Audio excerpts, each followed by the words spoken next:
It's Tuesday. Did you log your food yesterday? Don't forget to do that. You'll forget what you ate. You'll have to go ask Mom, what'd you cook me for supper? She'll say, you don't even remember what your mother cooked you for supper. Oh, I'm just being silly, but make sure you get that food logged every day. We're going to turn it in on Thursday, okay? We are going through Module 8, starting it this week. And we read yesterday To Our Health, looked at some healthy food choices we can make. Today, we're going to get into the next story in our textbook, and it's going to begin on page 156. If you would like to open it up there, 156. And some of the words that we're going to need to know for this story called eco-friendly food are the ones we're going to look at right now. There's 7 vocabulary words for this text. And so let's figure out what these words are and what they mean. And as we look at these vocabulary words, sometimes we come across words that are in our stories, that are in our sentences, maybe in even our social studies or science, and we don't know what that word means. Or maybe we read a paragraph and we're like, what in the world did I just read? I don't understand a thing about what I just read. We can have some clues on how we can better understand what we read. So thinking about our vocabulary, we do vocabulary with every story to help us understand the story, because if we don't know the words, we can't understand the story. So we have to monitor and clarify. So we ask ourselves, do I understand what I just read? If we understand it, yeah, keep reading. But if not, if we don't understand a word, what can we do? We can decode it again. We used to say, sound it out. Think about the letters that make up that word and try to say it and put all the letters together and make the word. Like dictionary. You can see 3 different parts there of that word. You can kind of take those word parts together and decode it and figure out what the word is. Or you can look for context clues. We've looked at that many times this year, and we will again this week. We'll have a little mini lesson on context clues. Look at the words around it. Do the words around it give you a clue about what that word might be? Try replacing it with another word. If you think it means big, then you could throw the word big in there as a synonym and see if it makes sense, or whatever word you might want to replace it with to see if it makes sense. Or if all else fails, look it up in a dictionary, right? And it'll tell you how to pronounce the word and what it means. There's some clues when you don't understand a word. But what if you read a whole paragraph and you don't understand what you just read in the paragraph? Well, you could jot some notes down about what confuses you. I don't understand when it says blah, blah, blah, and make some notes about it.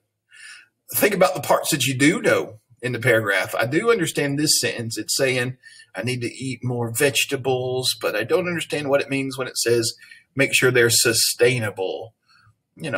Reread and look for details you might have missed. So I go back and reread a lot. Sometimes as I'm reading a text, reading a story, I get reading really fast and I'm reading the story, but my brain's thinking about what I've got to do next, and I don't really pay attention to what I'm reading, and so I don't understand what I read. So I have to go back and reread it and reread those details. And of course, yesterday we looked at those text and graphic features. Sometimes texts we're reading or stories we're reading have pictures or diagrams and charts that help us understand what we're reading too. So we can look for those to help us understand our story. I'm going to grab my glasses because I know I'm going to need them as we read this story today. And so let's look at our vocabulary words first before we do. And these are the words we need to know for our story this week. The first one is assess. You should know that. Last week we did, the week before spring break, we did a big assessment, the benchmark assessment. If you assess something, you think about it carefully and you judge it. We will assess our food choices to see if they're eco-friendly. We're doing that on our food log, aren't we? To think about it carefully and judge it. Sometimes when we assess something, we say we test it and see if we understand it or not. Disposable. If something is disposable, it's meant to be thrown away once it's been used. Using fewer disposable containers will help reduce waste in the environment. So some things have a lot of containers that you just have to throw away, and it's a lot of waste produced. If we use things that have less containers that have to be thrown away, that are disposable, then we can save the environment, keep less make less trash to be thrown in the landfill. So, but if something's disposable, it's meant to be thrown away when it's used. Convenient. If something is convenient, it's handy and useful. Excuse me. Let me take a sip of my drink. If something's convenient, it's handy and useful. Using a metal water bottle is a convenient way to stay hydrated. Yeah, so a water bottle, a metal water bottle, how many of you have one of those? I have one that I like to bring coffee in. I usually just drink a plastic water, but I have to throw that plastic bottle away, a plastic water bottle, but I have to throw that plastic away. It's disposable. I could use it again, but I don't usually. I usually just trash it. It's convenient. It's handy just to grab a water bottle and throw it away when you're done. The metal one, you gotta take it home and wash it, don't you? But it is a convenient way to stay hydrated. You can carry it around wherever you go. It's convenient. Transported. If something is transported, it's taken from one place to another. So if you ride the bus to school, you're transported on a bus, right? Fruits and vegetables can often be transported for many miles from farm to shore. We talked about in social studies how down in the South, when they were growing all that cotton, they would put all those big cotton bales. They might put them on a steam engine. They might put them on a wagon. They might put them on a boat. And then those the bales of cotton would be transported up north to the places, the big factories where they would make the cloth from the cotton. Transported, taken from one place to another. Hydrated, something that's hydrated has taken in plenty of water. You and I should stay hydrated. We should drink plenty of water so that we stay hydrated. Be sure to keep your garden hydrated so your plants will be healthy. My wife had a friend of hers who gave her a plant for our house, and it sat there, and we're like, oh, it's so beautiful, and it's got these flowers on it. How pretty. And one morning we got up, and it was on the table, and the flowers went, wah. We had forgotten to water it. They were wilting. They were dehydrated, so we had to hydrate it and give it some water, and then it was fine. Hydrated. Two more words. Impact. Impact is the effect that one thing has on something else. We can have an impact on the environment by making eco-friendly food choices. So we're going to find out what eco-friendly means in just a minute. Eco, I'm thinking, I don't know. Have we learned a word in science that has something that sounds like that? Eco, environment, I don't know. But we impact it. If we have a bunch of things that we throw away, we have a negative impact, don't we? We make a bunch of trash that gets in the environment. You know, there's a lot of trash laying around the side of the roads. Usually it gets picked up by people, but I guess they don't have workers out picking up the trash right now because of COVID. And so it's made a big impact. When I drive home, I see lots of trash on the side of the road, lots of pollution. I hope you don't do that. Let's keep our trash where it goes in the trash cans, right? Don't throw it out the car window. Intensive. Something that is intensive uses a lot of effort to complete a task. Farms that use diesel tractors are energy intensive and may not be the best method to produce crops. So intensive is something that uses a lot of energy. If you run a mile, it's intensive, isn't it? It takes a lot of energy, a lot of effort to complete that mile. So there's our 7 words we're going to be working with for the rest of this week. They are assess, to think about it carefully. Disposable, something that's meant to be thrown away. Convenient, something that's handy, something that's easy to be used. Transported, something that can be moved from when something is moved from one place to another. Hydrated means it's got plenty of water. Impact means it affects something else. And intensive means it took a lot of effort and energy. So we'll be looking at these throughout the week. We'll look at them again tomorrow. And before we do anything with them, another assignment, we'll look at them again tomorrow. But I do want to read our story today. And so our story that we're going to be looking at now is called Eco-Friendly Food. And this genre is an informational text. Informational texts give facts and example about a topic. Authors of informational text may organize their ideas by stating a problem and explaining its solution. Informational text may include visuals, such as charts, diagrams, graphs, timelines, and maps. Science texts may include directions or experiments. They're organized as a series of numbered steps. So we looked at text and graphic features yesterday, and we saw in the text we read yesterday, it had bold words and headings and subheadings, and it had lots of diagrams on it. I'm sure this story will as well. We're on page 156 in your reading book. I want you to get your reading book out. If you need to pause the video, go ahead, get your reading book, open it to page 156, and let's figure out what in the world is eco-friendly food, because I don't know what eco-friendly food is, but I'm going to find out. Looks like lots of fresh vegetables there. By Kath Sinker. Here we go. My computer's a little slow today. Are you wasteful or waste aware? What fast and simple changes can you make so your food and drinks are more eco-friendly, cheaper, and better for you? First, assess yourself. Are you wasteful or waste aware? Check this list of disposable items to see how your packed lunch measures up. Do you have a sandwich in a cardboard or a plastic box? Do you have a salad in a plastic box? Chips, bars, or cookies in plastic packaging? Containers of yogurt, carton of, or a bottle or a drink? Plastic cutlery, plastic bags? If you have lots of disposable items in your lunch, consider the ideas below. Or if you're having pasta or rice for dinner, why not make a little extra to keep for lunch the next day? Number 1, pick a carbohydrate.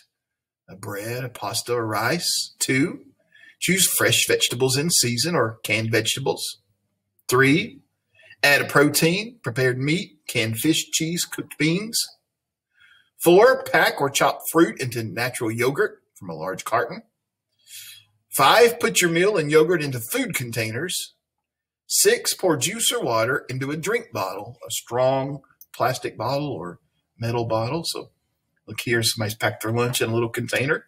What do they have here? It looks like they have some kind of sandwich with lettuce and tomato and cheese and maybe meat. They've got some grapes, maybe some carrot sticks, some almonds. That looks like a good lunch, good healthy lunch. And is there anything in that container that has to be thrown away?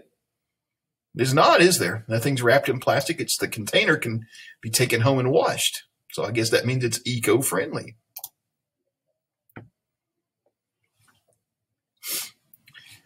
Eco snacks. Of course, it can be hard to be organized enough to prepare food every day. At Ithaca Creek State Primary School in Australia, workers at an on-site snack bar prepare sandwiches and salads with fresh ingredients. Some of the produce comes from the school garden. Well, that's a cool idea. They minimize food waste by making meals or sandwiches when they are ordered. Any leftover food goes in the compost along with fruit and vegetable peelings. The liquid from the compost fertilizes the garden, and the whole cycle begins again. So they're making snacks from a garden they're growing at their school. What a neat idea. Processed organic foods. Pre-packaged organic meals and snacks are convenient, but are they better for the environment? So I'm thinking of something like Lunchables. They're pre-packed, right? You've got a little snack in there, a little something for lunch, and sometimes a little candy bar or something in there. They're convenient, but are they better for the environment? Well, it's got pros and cons. Pros means what's good about it. Cons mean what's bad about it. The pros, the ingredients are products of organic farming, which does not use chemical fertilizers that can harm wildlife. The cons, processing food requires a large amount of energy. Once produced, processed foods are packaged, transported, and often chilled in a refrigerator, just like non-organic foods. Think about your drink. There's nothing wrong with buying a soda or fruit drink every now and then, and when you're out. However, although some bottled drinks are healthy, many contain a large amount of sugar and additives, and they're not cheap. Also, packaging, transporting, and refrigerating the beverage come at a cost to the environment. So how can you cut down on cost and waste, but stay hydrated and healthy? If you live in an economically developed country such as the United States, your home will have a fresh water supply, and it's probably cleaner and safer than bottled water. In some areas, the water is safe but does not taste good. You could talk to your family about buying a water filter to make tap water taste better. Do you drink water from the tap like this? Do you get some water from your sink? See, I don't think it tastes good, but I love to drink bottled water. I keep a lot of bottled water that I drink. I usually drink two bottles of water a day here at school.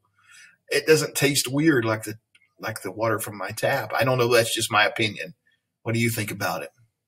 But I read this, and maybe I need to think about this. Eco impact. A U.S. report in 2010 showed that about 50% of bottled water is actually tap water in a plastic bottle. So maybe it's just tricking my brain thinking it's not from a tap when it really is. About 75% of the bottles are thrown away and not recycled. I have to admit, that's what I do. I take my bottled water and I throw it in the trash can. Shame on me. The plastic in some bottles leaches a substance called, phthalate into, phthalates. There we go. Phthalates into the water. Some studies have linked this chemical with hormonal problems in people. Bottled water goes through fewer safety tests than tap water, and bottled water costs 100 times as much as tap water. Bottled water typically costs just over $1 for 1 gallon, and much more when you buy smaller bottles. Tap water costs about 1 cent per gallon. Think about that. Maybe I need to get one of these water filters for my tap at home and save up some money and use that tap water that's been filtered to make it taste better. I think I might try that. I think my wife will let me. Hopefully so. She drinks a lot of bottled water too, though. Come on, Mr. Computer. We want to see what's next. Growing food. I like to do that. I grow a garden. There's a cheap and easy way to grow food at school, even if there's no flower beds. Cylinder gardening uses containers that can be placed almost anywhere. You don't need any gardening experience, and the preparation is simple. Why not give it a try? Make a cylinder garden. You will need at least one 5-gallon bucket of the type used to transport food. You could ask a local restaurant to supply clean buckets for you. You'll need some potting soil, some vegetable seeds, and some fertilizer. The directions: figure out where to place your cylinder garden. You can position it on top of soil or on a human-made surface, such as concrete. Trying to find an area that will receive at least 6 to 8 hours of sunlight and is close to a water source of water. Research vegetables that grow well during the season you're in. If you're gardening at school, look for varieties that you can harvest within a school quarter or semester, 30 to 90 days. Search for compact varieties that can grow in a small space. The vegetables that are suitable for cylinder gardening are beans, carrots, parsley, peas, or tomatoes. Cut off the bottom of the bucket and discard it. Then cut the rest of the bucket in half. Now you need to ask an adult to help you. You will need to ask an adult to help you.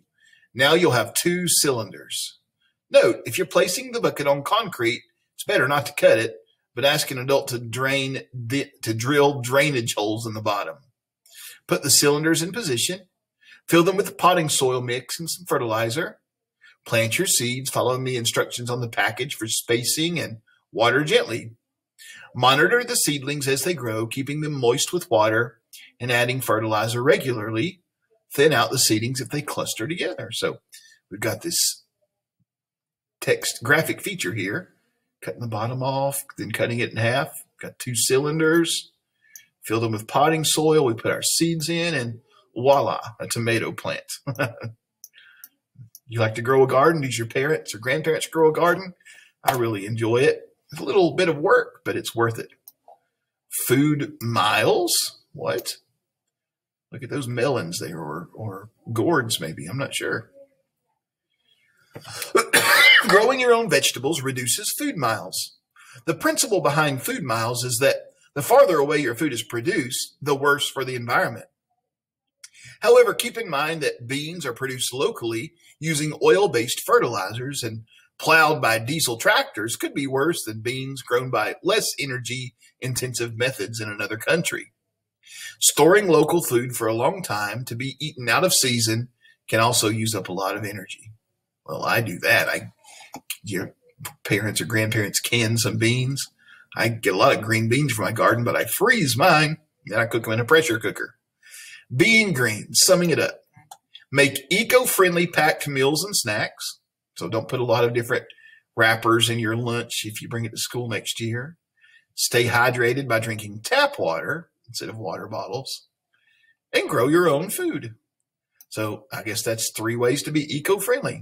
Produce less trash and drink tap water instead of making more trash with water bottles, and grow your own food so you don't have to buy it from far away where there's going to be tractor trailers that have to haul it.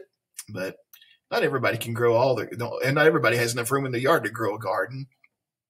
I might have to do one of those little cylinder gardens like it showed us how to do. All right. Well, that wasn't so much a story as it was almost like a science text, wasn't it? But that's what we're going to be reading this week. And so teaching us some ways to eat healthier, some ways to protect the environment as we are eating. All right. For me today, you are going to do another contraction activity, and you're going to do a spelling practice for me. So your first spelling practice will be today, and then you'll have another contraction activity similar to the one yesterday. Those are the 2 things you need to do for me today. I'll stop talking and let you have some time to go work on them. I'll see you in our meet today. Don't forget to also write your food log down today. Log on your food log so you'll have it ready to turn in on Thursday. All right. We'll see you in our meet.